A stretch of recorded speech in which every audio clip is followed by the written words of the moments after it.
এই ভিডিওতে আমরা দেখব হরিপুরের তিস্তা ব্রিজ। এই হরিপুর তিস্তা ব্রিজে আসলে কি কি আছে, এত মানুষ কেন প্রতিদিন ঘুরতে আসে এই জায়গায়, চলেন আজকের ভিডিওতে এটাই এক্সপ্লেন করা হোক। এটা হচ্ছে হরিপুর তিস্তা ব্রিজ, কত সুন্দর দেখতে, এটাই হচ্ছে মূল আকর্ষণ। আজকের এই ভিডিওতে ফুল এক্সপ্লেন করব। এখন আমরা যাচ্ছি হরিপুর তিস্তা ব্রিজে, আমাদের এই রাস্তায় ধরে যেতে হবে 10 কিলোমিটার। আমার সাথে আছে আমার বন্ধুরা এবং খুবই ইন্টারেস্টিং হতে চলেছে আজকের এই ভিডিও। আমার সাথে আছে আমার এই দুই বন্ধু এবং আমরা তিনজন মিলে যাচ্ছি হরিপুর তিস্তা ব্রিজে, এবং হরিপুর তিস্তা ব্রিজে আজকে ফুল এক্সপ্লেন করব। এই হচ্ছে আমার টমটম, এই টমটম নিয়ে চলে আসছি হরিপুর তিস্তা ব্রিজে। কত সুন্দর পরিবেশ, এই পরিবেশটা সত্যি অসাধারণ, কারণ সূর্য অস্ত যাচ্ছে আর অনেক মানুষের সমাগম এখানে।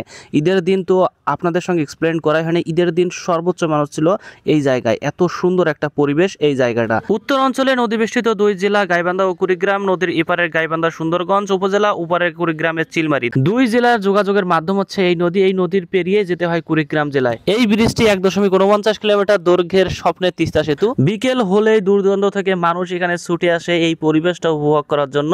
যখন সূর্য অস্ত যায় তখন এখানকার পরিবেশটা সত্যি অসাধারণ হয়ে ওঠে। সূর্য অস্ত যাওয়ার এই আগ মুহূর্ত সত্যি অসাধারণ একটা পরিবেশ। দেখুন চারদিকের পরিবেশটা সত্যি অসাধারণ, এবং ড্রোন শ্যুটটা নিলাম, অসাধারণ একটা ড্রোন শ্যুট। ওয়াও, ফ্যান্টাস্টিক, অসাধারণ।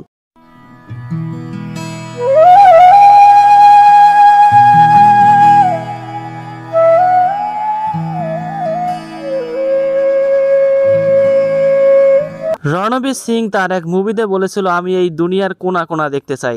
তখন নায়িকা বলেছিল তাহলে তো তোমার সারাটা জীবন চলে যাবে। তখন বলেছিল যাক না, তারপরে এই প্রকৃতির প্রেমে পড়তে চাই।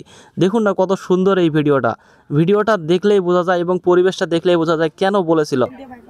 বাড়ি কই তোমাদের? এদিকে বাড়ি? সিসা বাড়ি। নাম কি তোমার? দুর্জয়।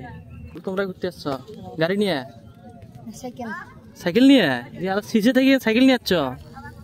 বাপ রে বাপ। দূর দূরান্ত থেকে মানুষ এখানে ঘুরতে আসছে, শুধু বড়রাই না ছোটরাও এখানে ঘুরতে আসছে। এখন পর্যন্ত ব্রিজের কাজ চলমান অবস্থায় আছে। আর এখানে দেখুন এতটা পর্যটক বেশি, তার কারণে দেখুন এখানে নাগরদোলাও একটা আছে। নাগরদোলা দেখে ছোট দিনের কথা মনে পড়ে গেল। আপনাদের কি মনে পড়ছে সেই দিনের কথা, যে দিনে খুবই ইচ্ছা ছিল উঠার? তো গাইস, কি করলেন জীবনে? এরকম জায়গায় কখনো ঘুরতে আসছেন? অসাধারণ একটা পরিবেশ ভাই, সূর্য অস্ত যাচ্ছে আর এরকম জায়গাটা কি বলবো, পানি একটু কম আর এত পরিমাণ মানুষ।